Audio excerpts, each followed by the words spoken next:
What if I told you that the most terrifying villain in horror wasn't born from supernatural forces, but from something far more disturbing, the darkest corners of human psychology?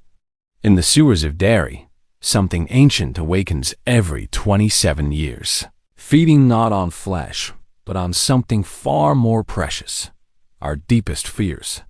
Today, we dive into the mind of Pennywise the dancing clown and discover why this entity represents the perfect psychological predator. But what we'll uncover might make you question everything you thought you knew about fear itself. Before Derry became a town cursed by cycles of tragedy, before children began disappearing into storm drains, there was only darkness. Ancient, patient, and hungry. What we call Pennywise isn't truly a clown. It's something far older. A cosmic entity that crash-landed on Earth millions of years ago, long before humanity drew its first breath.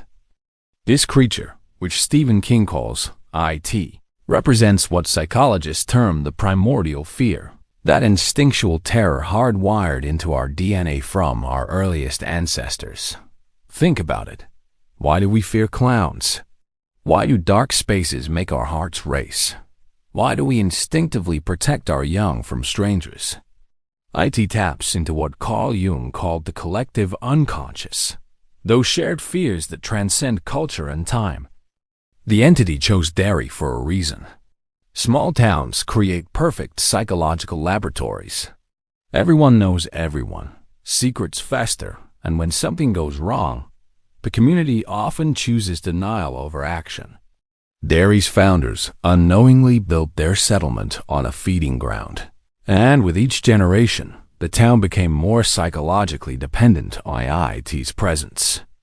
What makes this creature truly terrifying isn't its supernatural abilities. It's its understanding of human psychology. IT studies its prey with the precision of a behavioral scientist. It learns their fears, their traumas, their family dynamics. It knows that a child afraid of their abusive parent will be more susceptible to a friendly stranger. It understands that guilt makes us vulnerable, that shame isolates us, that fear paralyzes rational thought. The 27-year cycle isn't random, it's calculated. A generation grows up, has children, and just as those children reach the perfect age of psychological vulnerability, around 10 to 13, when imagination runs wild but logical thinking isn't fully developed, IT returns to feed. But there was something even IT didn't anticipate when it chose Derry as its hunting ground: human resilience. The capacity for friendship to overcome fear. The power of belief to reshape reality itself. These weren't just plot devices. They're real psychological phenomena that IT would soon encounter in ways that would challenge its very existence. But there was something nobody saw coming. Not even an ancient cosmic entity that had perfected the art of psychological manipulation. The summer of 1957 should have been like any other feeding cycle for the entity. Children would disappear, adults would look the other way, and after a year of terror, IT would return to its slumber. But something went wrong. Something that would fundamentally alter the psychological dynamics between predator and prey. George Dembrow's disappearance became the catalyst that broke Derry's cycle of willful ignorance. When Bill Dembrow refused to accept his brother's fate, when he gathered other outcasts and misfits, IT encountered something it had never faced before: organized resistance from its primary food source. Trauma psychology teaches us that children process fear differently than adults. Where adults rationalize, compartmentalize, and often suppress traumatic experiences, children face them head-on with raw emotional intensity. The Losers Club represented something revolutionary in IT's feeding pattern. Instead of isolating victims through fear, these children were bonding through shared trauma. Dr. Judith Herman's work on trauma and recovery shows us 3 stages: safety, remembrance, and mourning, then reconnection. IT had always prevented its victims from reaching safety, keeping them isolated, afraid, and vulnerable. But Bill, Beverly, Richie, Eddie, Mike, Ben, and Stanley created their own safety net through friendship. Each member of the Losers Club carried specific psychological vulnerabilities that IT exploited. Bill's guilt over George's fate, Beverly's abuse at home, Eddie's overprotective mother creating hypochondria, Richie's need to hide behind personas, Mike's racial isolation, Ben's shame about his weight, Stanley's need for logical order in a chaotic world. IT should have been able to pick them off one by one. Instead, something unprecedented happened. Their individual traumas began to create collective strength. Beverly's experience with abuse made her protective of others. Bill's guilt transformed into determination. Eddie's anxiety became courage when his friends were threatened. Ben's intelligence provided strategy. Mike's historical knowledge revealed patterns. Richie's humor became a weapon against fear. Stanley's logic grounded them in reality. Ike began to experience something it had never known: frustration. For the first time in millennia, its psychological manipulation was being countered by human connection. The entity that had mastered individual psychology found itself bewildered by group dynamics, and it was there that everything began to unravel. The perfect predator had encountered the one thing it never expected: prey that refused to stay afraid.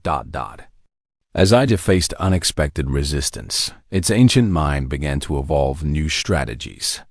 Like any intelligent predator, it adapted. But this adaptation revealed something terrifying about the nature of evil itself: its capacity to learn and grow more sophisticated. Behavioral psychology shows us that when primary reinforcement fails, organisms often escalate their methods.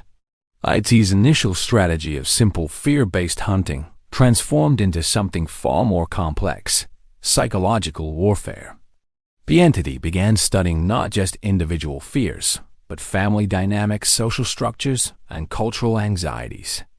IT discovered that adults in Derry weren't immune to its influence. They were actually more vulnerable in different ways. While children's fears were direct and honest, adult fears were layered with shame, denial, and social expectations. IT learned to manipulate entire systems, not just individuals. The entity began orchestrating events that would maximize psychological damage. It didn't just appear as Pennywise the dancing clown. It became every nightmare, every anxiety, every suppressed trauma. IT manifested as abusive parents, representing Beverly's home life. It became diseased lepers, exploiting Eddie's health anxieties. It transformed into historical horrors, using Mike's knowledge against him. But IT's most sophisticated evolution was understanding the power of doubt. Rather than simply terrorizing the children, it began making them question their own sanity. Gaslighting became its primary weapon. When Eddie broke his arm, was it really broken? When Ben was carved with a knife, did it really happen? IT learned that making victims doubt their own experiences was more effective than simply frightening them. The entity also discovered the psychological concept of learned helplessness, the condition where victims stop trying to escape or resist because they believe they're powerless. IT began orchestrating scenarios where the children would feel completely helpless, where adults wouldn't believe them, where evidence would disappear. Neuroscience tells us that chronic stress and trauma literally reshape the brain, particularly in developing minds. IT wasn't just feeding on fear.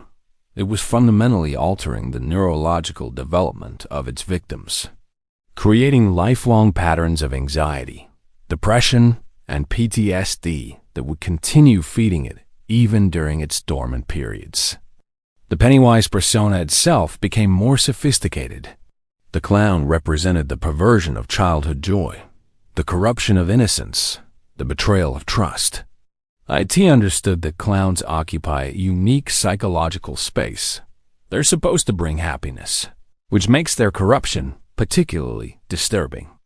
IT began using advanced psychological manipulation techniques, intermittent reinforcement, sometimes appearing friendly before turning violent, trauma bonding, creating dependency through cycles of terror and relief, and social proof, making children believe everyone else accepted the disappearances as normal. But the true monster was still awakening.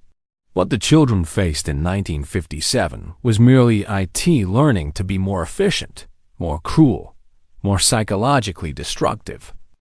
The moment everything changed wasn't when IT first appeared to the children.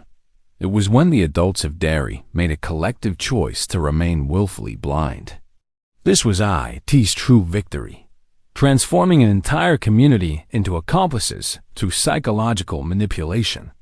Social psychology research on bystander effect shows us how entire groups can become complicit in atrocities through diffusion of responsibility.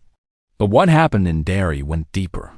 It was systematic psychological conditioning spanning generations. IT didn't just hunt children. It corrupted the very adults meant to protect them. Consider the horrifying implications. Parents who knew their children were terrified but chose not to investigate. Teachers who noticed empty desks but didn't ask questions. Police officers who filed reports that mysteriously disappeared. Business owners who heard screams but convinced themselves it was just their imagination. IT understood that human beings have an extraordinary capacity for self-deception when the alternative is too frightening to accept. The entity exploited what psychologists call cognitive dissonance, the mental discomfort people feel when holding contradictory beliefs. It was easier for adults to believe children were being dramatic than to face the reality that something was systematically targeting their young. The true genius of IT's psychological manipulation was creating a feedback loop.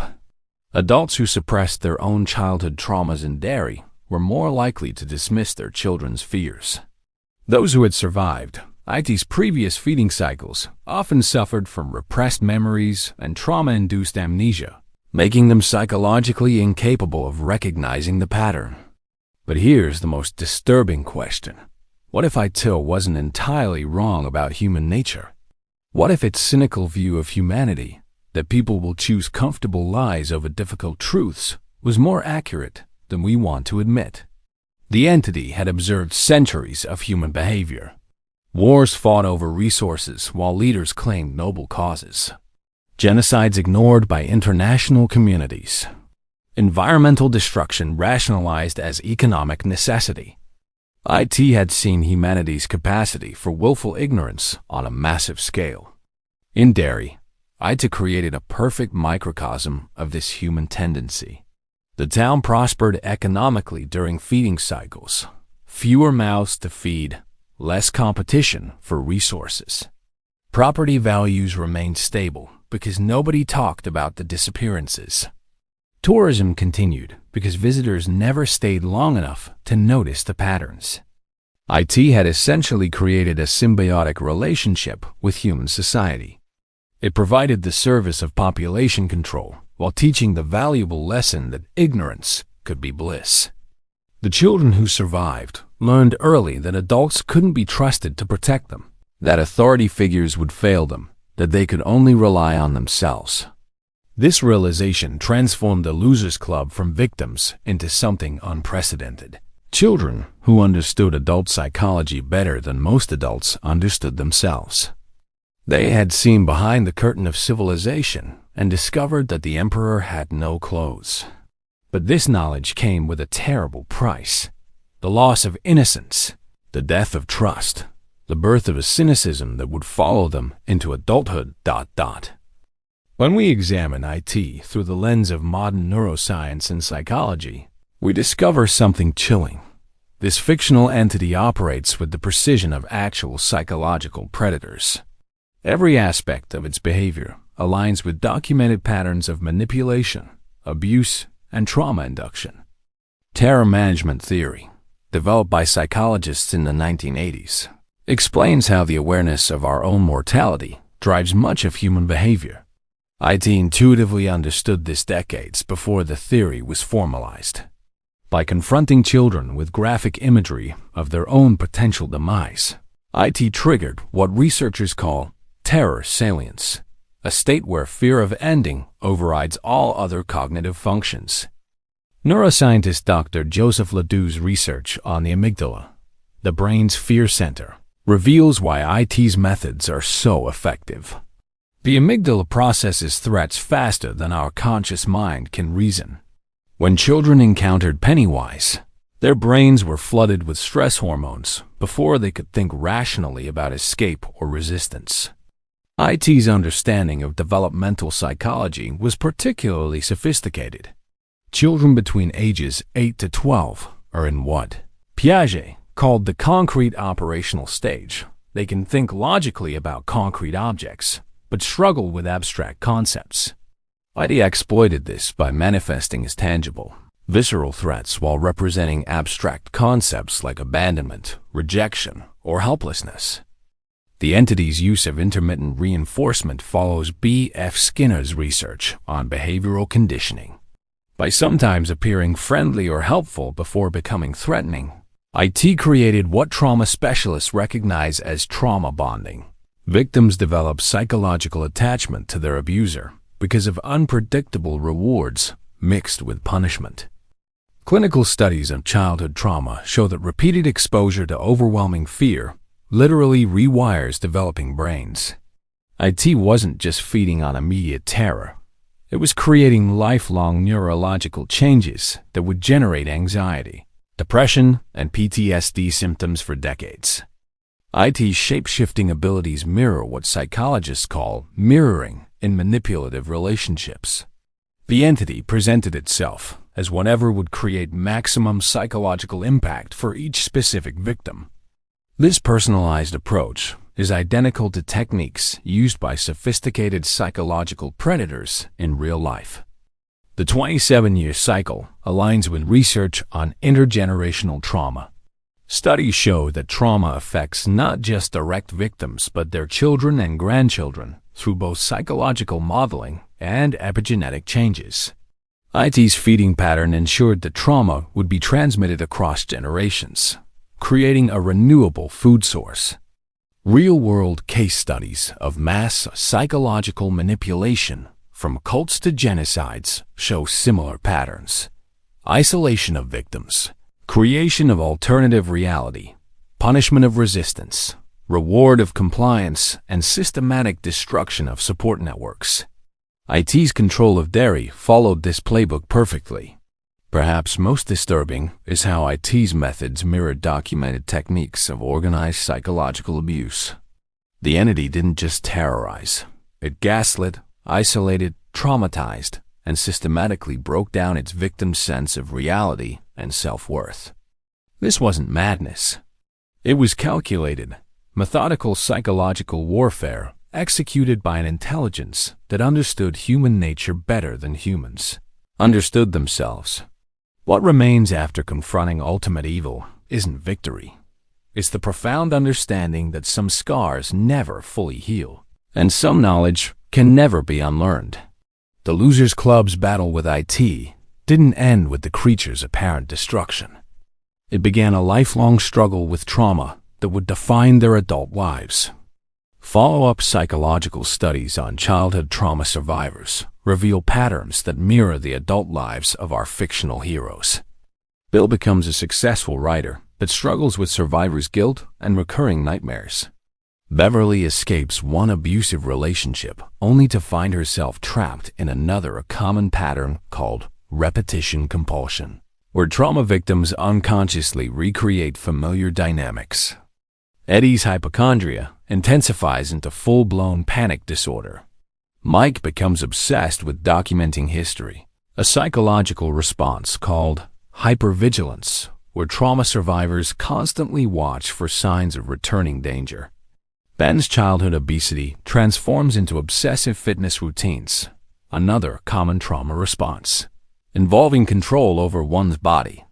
Richie retreats deeper into personas and performance, using humor as a dissociation mechanism. Stanley's need for logic and order becomes so overwhelming that he cannot psychologically cope when IT returns decades later. These aren't plot devices. They're clinically accurate representations of how childhood trauma manifests in adult psychology. But IT's legacy extends beyond individual survivors. Derry itself becomes a case study in collective trauma and institutionalized denial. The town's history reveals cycles of violence, discrimination, and willful ignorance that persist long after IT's physical presence. The entity didn't create these problems. It amplified and fed on existing human tendencies toward prejudice, violence, and moral cowardice. Modern research on community trauma shows how entire populations can develop shared psychological defenses. Derry's residents exhibit classic symptoms: collective amnesia about traumatic events, normalization of abnormal violence, and systematic exclusion of anyone who questions the status quo. The philosophical implications are staggering. If IT represents externalized human evil, our capacity for cruelty, manipulation, and willful ignorance, then what does its defeat really mean? Can evil be truly destroyed, or does it simply transform and adapt?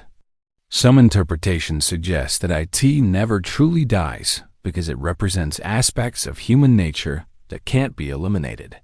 The entity returns every 27 years, not because of supernatural resurrection, but because each generation must face its own darkness, its own capacity for both good and evil.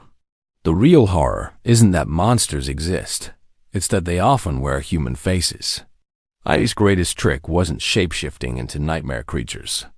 It was revealing how easily humans can become monsters themselves through fear, prejudice, and moral complacency. Yet the story also offers hope. The Losers Club proves that human connection, courage, and love can triumph over even the most sophisticated psychological manipulation. Not through strength or violence, but through the simple act of refusing to abandon each other. Perhaps IT's true defeat comes not from its physical destruction, but from the realization that we have the power to choose love over fear, truth over comfort, and connection over isolation. In the end, Pennywise isn't just a monster hiding in sewers. It's a mirror reflecting our deepest fears about human nature itself. The real question isn't whether IT exists, but whether we have the courage to face the darkness within ourselves and our communities. Because in every generation, in every town, something waits in the shadows. Sometimes it wears a clown mask. Sometimes it wears a human face. But it always feeds on the same thing: our willingness to look the other way. Sweet dreams, Derry. See you in 27 years.